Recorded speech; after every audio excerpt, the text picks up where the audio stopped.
Selamat datang di Intri Channel, masih di pembahasan metode penelitian komunikasi kualitatif di segmen Learning Journal Intri, masih bersama saya Ibnu Malik. Kali ini kita adalah kedatangan materi dari kelompok 2, yaitu kelompok saya sendiri sebagai moderator dan juga pemateri pertama. Langsung saja kita masuk ke pembahasan, yaitu tentang penelitian kualitatif dan juga kuantitatif. Jadi dua pendekatan utama ini dalam penelitian metode ilmiah itu merupakan metode yang masing-masingnya itu memiliki tujuan yang berbeda. Nah, langsung saja ke pengertian penelitian kualitatif, yaitu penelitian kualitatif adalah metode yang penelitiannya itu bertujuan untuk memahami makna, pengalaman, dan juga perspektif individu atau kelompok dalam konteks sosial atau budaya tertentu.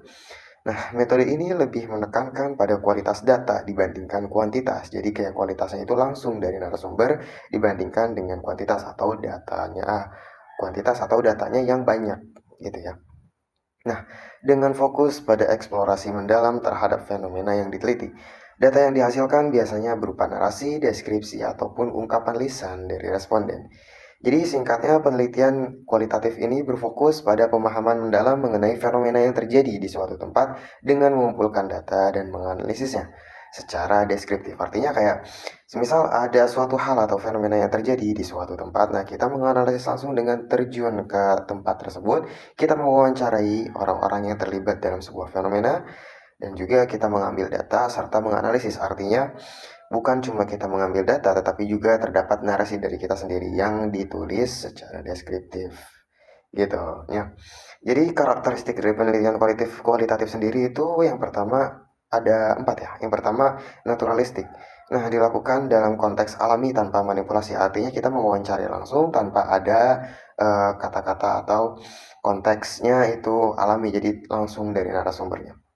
Nah, yang kedua itu subjektivitas. Nah, peneliti berperan aktif dalam memahami perspektif partisipan. Jadi, si pewawancaranya itu langsung memahami tentang makna yang disampaikan oleh narasumber. Nah, yang ketiga itu deskriptif data. Artinya menggunakan kata-kata, gambar, ataupun simbol sebagai data.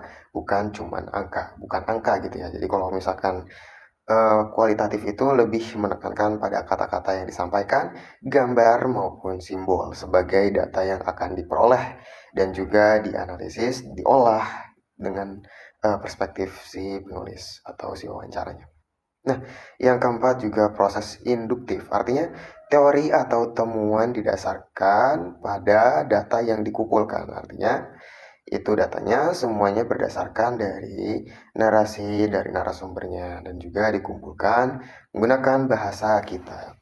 Itu pengertian dari kualitatif. Nah, selanjutnya adalah pengertian penelitian kuantitatif. Sebaliknya, penelitian kuantitatif itu menggunakan data numerik dan juga statistik untuk menguji hipotesis dan juga menghasilkan kesimpulan. Nah, pendekatan kuantitatif ini itu lebih terstruktur dan juga seringkali melibatkan pengumpulan data melalui kuesioner ataupun survei. Jadi data-datanya itu melalui kuesioner yang dikumpulkan dengan data numerik ataupun angka gitu. Nah, selanjutnya adalah teknik pengumpulan data dalam penelitian kualitatif. Nah, dalam penelitian kualitatif terdapat beberapa teknik pengumpulan data yang umum digunakan oleh orang-orang. Nah, yang pertama itu observasi atau mengamati fenomena secara langsung dalam konteks alaminya. Jadi kita langsung terjun, kita melihat secara langsung tentang fenomena yang terjadi di suatu tempat. Nah, teknik ini itu memungkinkan peneliti untuk mendapatkan informasi yang mendalam tetapi memerlukan waktu dan juga biaya yang lebih besar. Nah, karena kita secara langsung datang ke lokasinya dan juga mewawancarai si narasumber. Lalu yang kedua itu wawancara ya nih. Wawancara artinya kita mencari data dari narasumber dengan melibatkan interaksi langsung antara peneliti dan juga responden.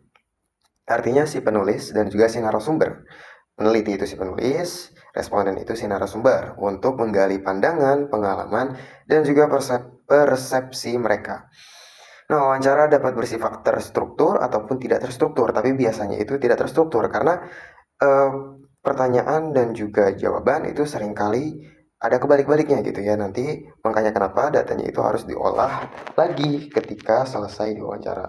Walaupun emang biasanya bakalan ada pertanyaan lagi ketika data tersebut sudah ditulis. Artinya kayak kita nih udah mulai nulis nih data-datanya, ternyata ada data yang kurang. Artinya kita harus terjun langsung lagi kepada narasumber untuk menanyakan data tersebut. Nah, itu juga tergantung pada tujuan penelitian dari si penelitinya.